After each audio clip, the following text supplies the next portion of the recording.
L'inscription des transactions dans les comptes en T, aussi appelée la croix comptable, est à la base de la compréhension des concepts de débit-crédit qu'on retrouve en comptabilité tout le temps, peu importe ce qu'on va faire. Aujourd'hui, à la fin de cet atelier, le participant sera en mesure d'augmenter sa capacité à inscrire différentes transactions dans les comptes en T, donc à utiliser la notion de débit-crédit. On se souvient que, tout dépendant si on a affaire à un compte d'actifs, un compte de passifs ou un compte de capitaux propres, l'augmentation et la diminution du compte ne se fait pas au même endroit. Un actif, ça augmente au débit, ça va être réduit au crédit. Un passif, ça va réduire au débit et augmenter au crédit. Tandis que les capitaux propres, c'est un peu plus compliqué, mais à la base, on peut dire qu'ils vont être réduits au débit et augmenter au crédit. Alors, pour comprendre ces notions, pour appliquer ces notions, nous allons faire un exercice tiré du livre Comptabilité 1, le cycle comptable, publié chez RP par Mme Perron et M. Delisle. Il s'agit de la page 72, le problème 1.7, comme vous voyez ici à l'écran. Pour faciliter le travail, j'ai créé un fichier Excel. Le fichier Excel est divisé en 4 onglets, 4 feuilles de travail. Une première feuille qu'on appelle problème 1.7, page 72-Q, Q pour question. Alors vous avez ici l'ensemble des comptes en T que nous allons avoir à compléter. Et nous avons une autre feuille, c'est la même chose, problème 1.7, page 72-R, R pour réponse, où on a la réponse complète ici. On ne va pas se fier sur la réponse, on va plutôt faire l'exercice ensemble. Ensuite, toujours dans le fichier Excel, il y a une feuille qui s'appelle balance de vérification 1.7 Q pour la question et on a balance de vérification 1.7 R pour la réponse. Alors, ce qu'on demande dans cet exercice, c'est très simple. On dit comptabiliser les opérations dans les comptes en T suivants. Alors là, il y a la liste des comptes, donc banque, client, fourniture de bureau, matériel de bureau, bâtiment, terrain. Alors ça, ce sont des comptes d'actifs. Banque, client, fourniture de bureau, matériel de bureau, bâtiment, terrain, compte d'actifs. Un truc intéressant à constater ici, quelle est la différence entre une fourniture de bureau et un matériel de bureau? Donc la fourniture de bureau, c'est de la papeterie, des crayons, des effaces, c'est ce qu'on utilise au quotidien dans un bureau. Alors c'est stocké habituellement dans une armoire et consommé au fur et à mesure qu'on en a besoin. Les fournitures de bureau sont donc consommées, sont stockées pendant un certain temps et consommées au besoin. Le matériel de bureau, qu'on voit ici, le matériel de bureau, c'est un compte d'actifs. Ça représente un ordinateur, une chaise, un pupitre, un armoire. Le matériel de bureau est utilisé à long terme dans l'entreprise.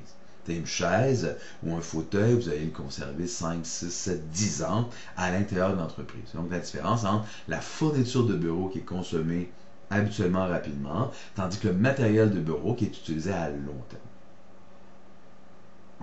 Ensuite, dans cet exercice, on a dit qu'on va avoir des comptes de passifs, soit le compte de fournisseur et le compte d'emprunt hypothécaire, et aussi des comptes de capitaux propres, donc Jasmine Laforêt Capital, Jasmine Laforêt Retrait, qui sont des comptes de capitaux propres, mais aussi les comptes de services rendus, salaires et publicité. Salaire publicité étant des comptes de dépenses et services rendus étant le compte de revenus. Alors ça, c'est la première question. Donc, compléter les comptes en T. Deuxième question, la question B, détermine le solde de chaque compte et ensuite rédiger la balance de vérification au 31 mai 2000X6 pour savoir si on a complété nos comptes correctement. Alors, commençons avec la première transaction. Donc, première chose, l'entreprise, c'est quoi? On dit que Jasmine Laforêt vient tout juste d'ouvrir un bureau de consultation en aménagement forestier. Ça s'appelle les aménagements parfaits. Et ensuite, on dit, voici les séries de transactions que nous avons à faire. Alors, commençons par celle du 1er mai. On dit, Jasmine Laforêt investit 40 000 comptant par le dépôt numéro 1, ainsi que du matériel de bureau d'une juste valeur au marché de 15 000 $. Ça veut dire que Jasmine démarre son entreprise et elle dépose 40 000 $ dans le compte de banque via un chèque et elle donne à son entreprise 15 000 $ de matériel de bureau. Un pupitre, des chaises, des choses comme ça. Alors, ça se passe le 1er mai. Alors, elle donne 40 000 $. Alors, le 1er mai, elle donne 40 000 $. Alors, il y a 40 000 $ qui vont entrer dans le compte de banque. Et il y a aussi 40 000 $ qui vont entrer le 1er mai dans le compte capital de Jasmine. C'est-à-dire que le 40 000 $ qu'elle a mis dans son compte, dans le compte de banque de l'entreprise, ben, ça correspond au capital qu'elle a déposé au départ dans l'entreprise. Ensuite, on dit qu'elle amène 15 000 $ de matériel de bureau. Parfait.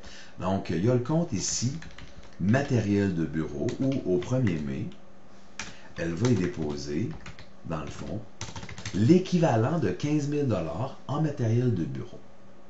Dans le fond, ce 15 000 $ de matériel de bureau qu'elle dépose, c'est aussi du capital.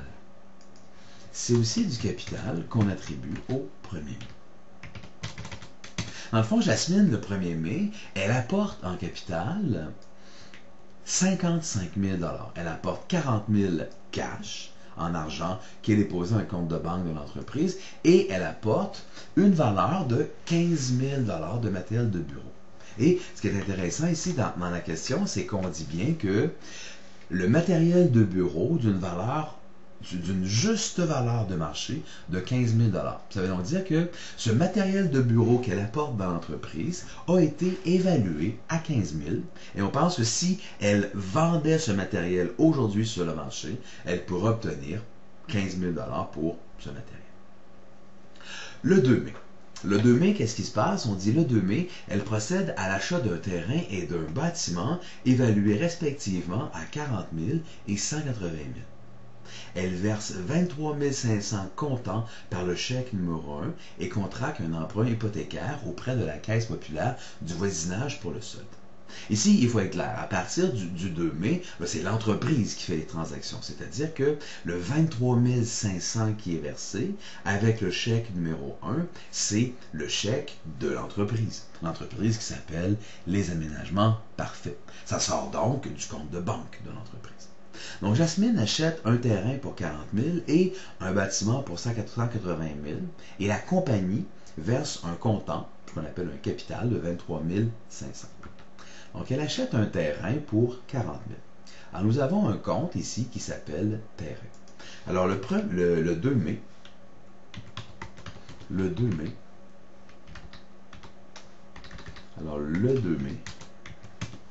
elle achète un terrain pour 40 000. Alors, le compte de terrain augmente donc de 40 000. Toujours le 2 mai, elle achète le bâtiment qui est sur ce terrain à 180 000.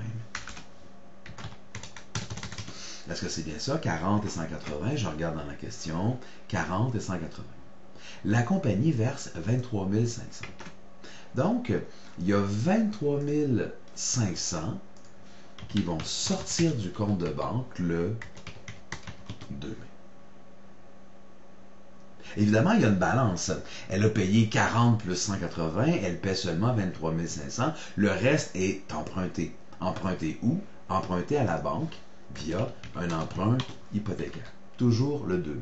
Alors, elle achète un terrain qui vaut 40 000 plus un bâtiment qui vaut 180 000.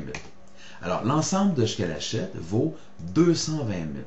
Mais évidemment, l'emprunt hypothécaire ne sera pas à 220 000 parce qu'elle a payé 23 500 avec un chèque tiré du compte de banque de l'entreprise.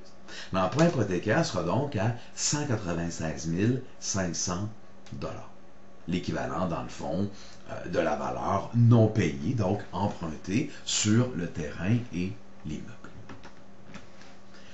Le 5 mai. Le 5 mai, elle achète à crédit des fournitures de bureau totalisant 480 $. Sur la facture 1587 de l'entreprise fourniture de bureau. Alors ici, les mots-clés, c'est elle achète des fournitures de bureau pour 480 et elle les achète à crédit. Le compte de banque ne sera pas impacté. Elle achète quoi? Des fournitures de bureau. Elle achète ça le 5 mai et en achète pour 480 $. Ça, c'est au débit. Alors, au crédit, qu'est-ce qu'on va avoir? On va avoir le compte fournisseur le 5 mai pour 480 $. On se souvient évidemment que dans les transactions que l'on fait dans les comptes en T, il faut toujours que la somme au débit soit égale à la somme au crédit. Alors, 480 au débit, 480 au crédit, ça balance. Notre fameux achat là, pour le terrain et le bâtiment, on voyait qu'il y avait 40 000 plus 180 000 au débit, donc 220 000 au débit.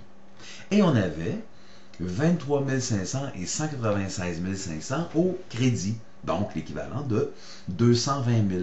Le débit doit être égal au crédit toujours, et il n'y a pas d'exception à ce sujet. Alors ça, c'était notre troisième transaction pour l'achat de fournitures de bureau.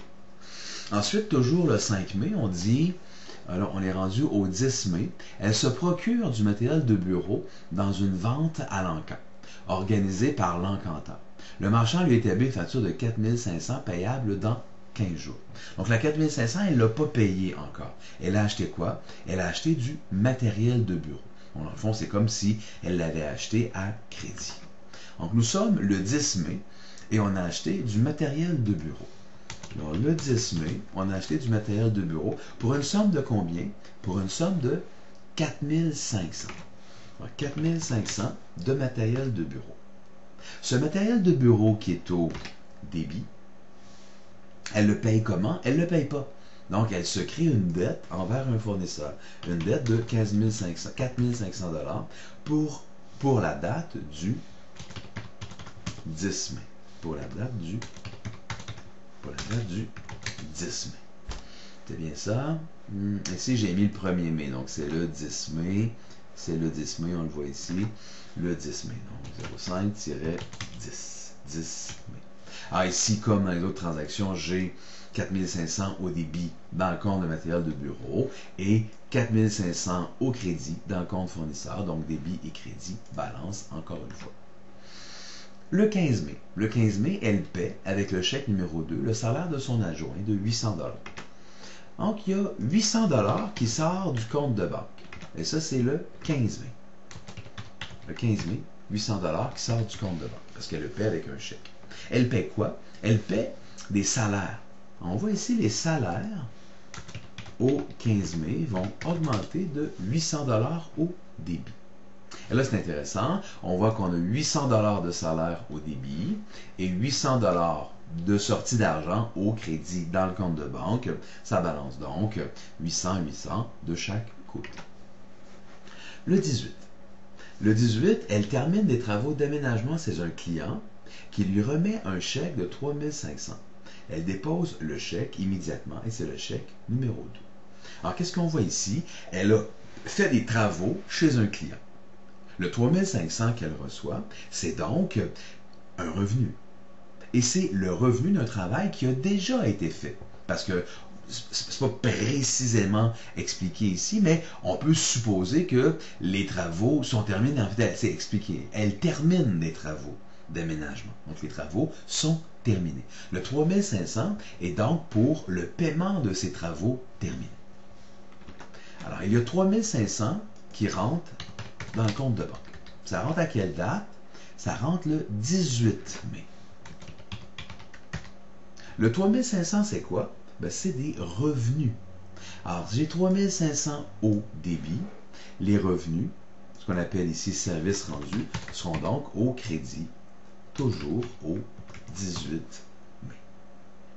Encore une fois, le 3 500 au débit balance avec l'autre 3 500 au crédit. Le 20 mai. Le 20 mai, elle paie, avec le chèque numéro 3, l'apparition d'une page publicitaire dans un magazine spécialisé, 450 $. Donc, comme elle paie avec le chèque, c'est comme s'il y avait 450 $ qui sortaient réellement de son compte de banque. Et il le sort pourquoi? Il sort pour payer, dans le fond, de la publicité. Alors, je m'en vais ici dans le compte de banque. On est au 20 mai. Alors, on est au 20 mai et il y a 450 $ qui sort du compte de banque. Il sort pourquoi? Il sort pour de la publicité. Alors, nous sommes au 20 mai et il sort 450 $. Il y a 450 $ de publicité qui augmente dans le compte le 20 mai et il y a 450 $ qui vont sortir du compte de banque, toujours le 20 mai. Donc 450 $ au crédit dans le compte de banque, 450 $ au débit dans le compte de publicité, encore une fois, débit, balance avec le crédit. On était au 20 mai. Le 25 mai. Le 25 mai, elle émet le chèque numéro 4 en règlement complet de la facture de l'achat chez l'encanteur. Là, on dit, OK, l'encanteur, elle a acheté quoi exactement? Est-ce qu'on s'en souvient? Ça s'est passé le 10 mai. Alors, l'encanteur, il lui avait donné 15 jours pour payer. Il a acheté le 10 et elle décide de le payer de 25, donc un peu avant le 15e jour, en fait, 5 jours avant le 15e jour. Et la facture était de 4500. Donc, il y a 4500 qui va sortir du compte de banque le 25 mai. Alors, nous sommes au 25 mai, il y a 4500 $ qui sort du compte de banque. Pourquoi? Parce que dans le fond, elle va payer cette facture de 4500 qu'elle avait à payer depuis le 10 mai. Comme elle va payer cette facture de 4500, ben, il y a dans le fond 4500 $ de moins dans le compte fournisseur en date du 25 mai. Pour enlever de l'argent dans le compte des fournisseurs, qui est un compte de passif, on voit qu'il faut le mettre au débit. Alors, il y a 4500 qui sort du compte de banque le 25 mai, ça se passe au crédit. Et il y a 4500 $ qui sortent aussi du compte fournisseur, mais là, ça se passe au débit.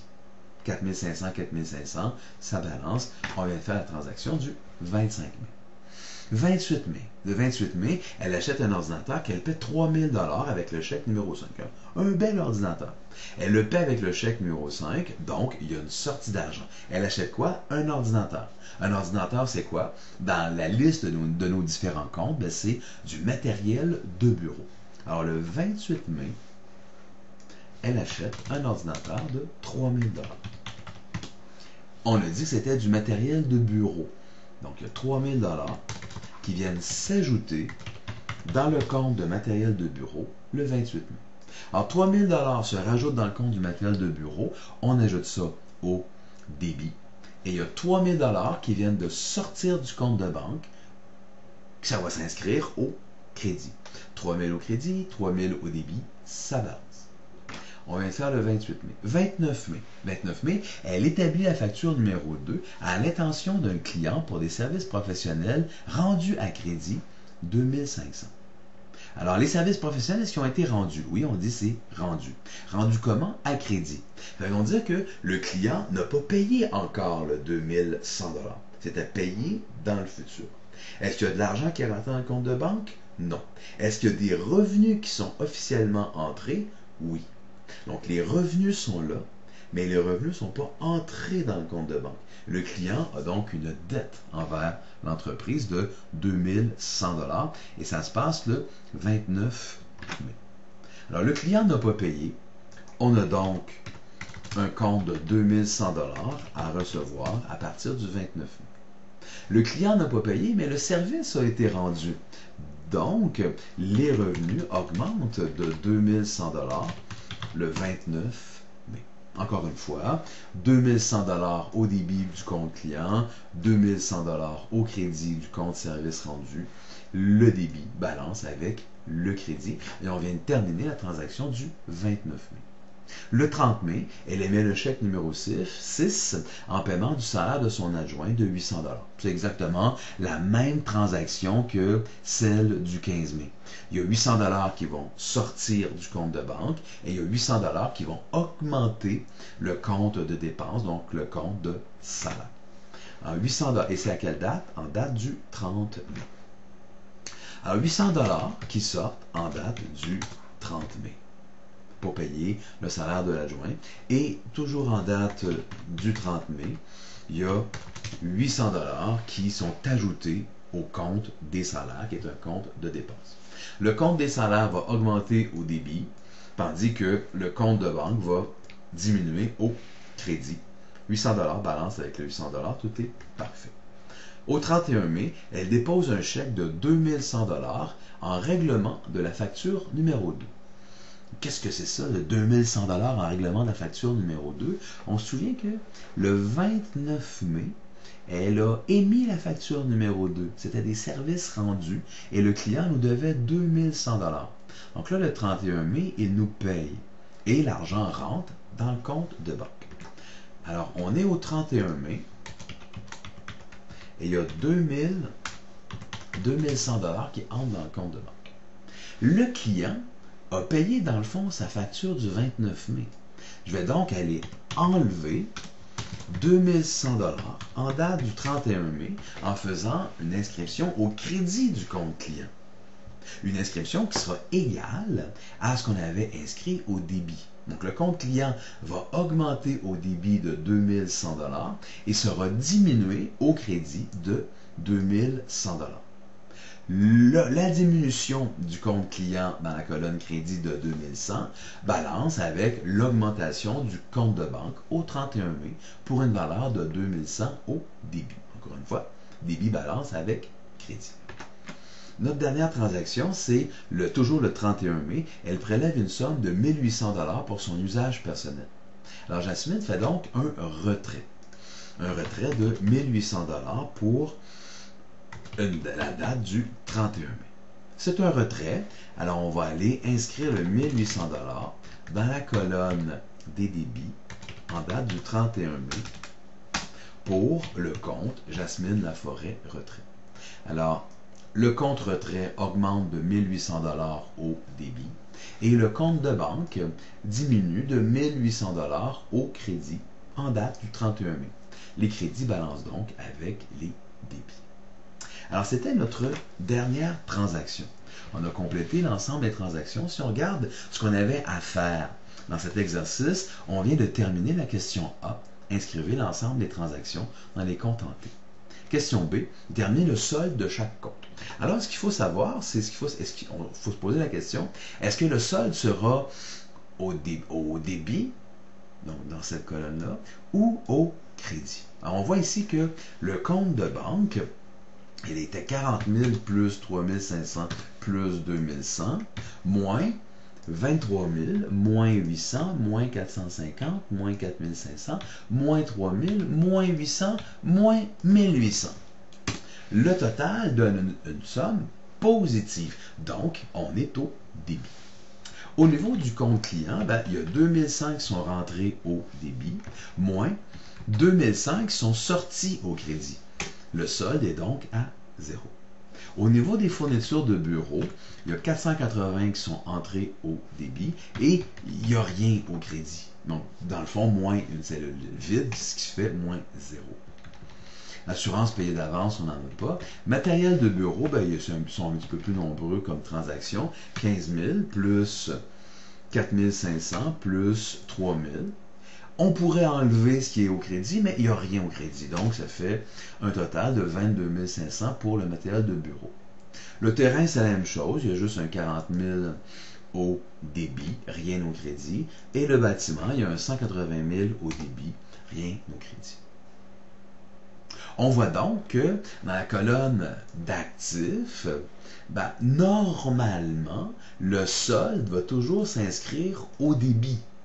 Parce que si on a un solde au crédit, ça veut dire que notre compte est négatif. On s'entend qu'un compte client négatif, c'est peu fréquent. Un compte fourniture de bureau négatif, c'est peu fréquent. Un compte de banque négatif, c'est possible, mais on ne veut pas ça, évidemment. Au passif, ça va être le contraire. On voit que les passifs augmentent au crédit et sont diminués au débit. Donc, le fournisseur sera égal à 480 plus 4500 au débit, au crédit plutôt, moins 4500 au débit. Ce qui fait un solde positif de 480. Un solde positif de 480 au fournisseur, ça veut dire quoi? Ça veut dire que nous devons encore de l'argent pour une somme de 480 à un fournisseur. Dans cet exercice, on n'a pas d'honoraires reçus d'avance, mais on a un emprunt hypothécaire qui est de 196 500 au crédit. Et on n'a rien au débit, donc ça ne sert à rien de faire moins 0. Les capitaux propres, c'est la même chose. Donc, normalement, on voit très bien ici que le passif, le solde, c'est le contraire de ce qui se passe à l'actif. Ça veut dire que le passif, normalement, va avoir un solde qui sera au crédit. S'il y avait un solde au débit, ça sera un solde négatif. Ce qui est, encore une fois, pour les mêmes raisons que l'actif, peu fréquent. Par exemple, un emprunt hypothécaire qui aurait un solde négatif au débit, ça voudrait dire que la banque nous doit de l'argent. Ça voudrait dire qu'on a remboursé plus à la banque que ce qu'on devait à la banque. Ça peut arriver, le montant, on s'entend que ça doit être relativement rare. Là. Lorsque nous avons terminé de payer notre solde hypothécaire, on est tellement content qu'on ne va pas verser une somme supplémentaire à la banque. Donc, on va toujours avoir à ce moment-là un solde dans le positif, donc dans le crédit. Pour les capitaux propres, ben, c'est la même chose. On voit que le capital augmente au crédit. On n'a rien dans ce cas-là au débit, donc 55 000 de capital. Et elle a fait qu'un retrait de 1 800 $. Il n'y a pas... il n'y aura pas de retrait, il n'y aura pas de retrait négatif, là. Donc 1 800 $ au débit. Les services rendus, ben, c'est 3 500 plus 2 100, 5 600. Il n'y a pas de loyer dans ce cas-là. Les salaires, on est à 800 plus 800. Le solde, dans ce cas-là, sera au débit. Et la publicité, ben, il y a juste un chiffre, 450 $ au débit. Nous venons de faire le solde de chacun de nos comptes. On voit que le solde est tantôt au débit, tantôt au crédit, tout dépendant des chiffres qui sont présentés dans notre compte en T. On vient de compléter la question B, qui est une question rapide à faire. Ensuite, la question C. La question C, ça dit « Rédiger la balance de vérification au 31 mai 2000X6 ». La balance de vérification, c'est très simple. Ce n'est que la liste des comptes où on met chacun des soldes au bon endroit, soit au débit et ou au crédit. Si on a fait nos transactions correctement, bien, la colonne de débit sera égale à la somme de la colonne de crédit. Alors, faisons-le ensemble. Alors ici, j'ai mis la balance de vérification. Vous voyez, c'est très simple. Les aménagements parfaits, c'est le nom de l'entreprise. Le nom de l'état financier, balance de vérification, au 31 mai 2000X6. La balance de vérification, comme pour le bilan, se fait à une date précise, où là, ici, j'ai la liste de mes comptes et je n'ai qu'à écrire le solde de chacun des comptes, soit au débit ou au crédit, dépendant de là où ils sont apparus. Alors, le compte de banque a un solde de 10 750 au débit. Le compte client a un solde de 0 au débit. Le compte de fourniture de bureau a un solde de 480 au débit. Le compte de matériel de bureau a un solde un peu plus élevé de 22 500 au débit. Le compte de bâtiment a un solde de 180 000 au débit. Le compte de terrain a un solde de 40 000 au débit. Alors, vous voyez, je viens de faire l'ensemble de mes comptes d'actifs. Ensuite, j'ai le compte fournisseur. Le compte fournisseur a un solde de 480 au crédit. Le compte d'emprunt hypothécaire a un solde de 196 500 au crédit. Je viens de faire ici mes comptes de fournisseurs. Le compte Jasmine Laforêt Capital a un solde de 55 000 au crédit. Le compte Jasmine Laforêt Retrait a un solde de 1800 au débit. Le compte de service rendu a un solde de 5600 au crédit. Les salaires, le compte de salaire a un solde de 1600 au débit. Et le compte de publicité a un solde de 450 au débit. On voit ici les comptes de capitaux propres, c'est un petit peu différent, là. Il y a des comptes qui sont positifs au débit, d'autres qui sont positifs au crédit. Tout tout dépendant si on a affaire à un compte de capital propre, de produits ou de charges. Donc, un compte de capital propre, de revenus ou bien de dépenses. Pour voir si on a bien fait notre calcul, on fait la somme de la colonne. Alors, je fais la somme de l'ensemble de la colonne ici. Et je trouve que ça donne 257 580. Je copie ma formule ici. Et ça donne, oh, grande magie, 257 580. Si les deux balancent, on est content, on n'a pas fait d'erreur. Du moins, la probabilité d'erreur est faible.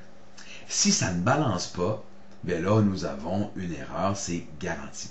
Si ça ne balance pas, donc si la somme de la colonne des débits n'est pas la même que la somme de la colonne des crédits, nous savons que nous avons fait une erreur.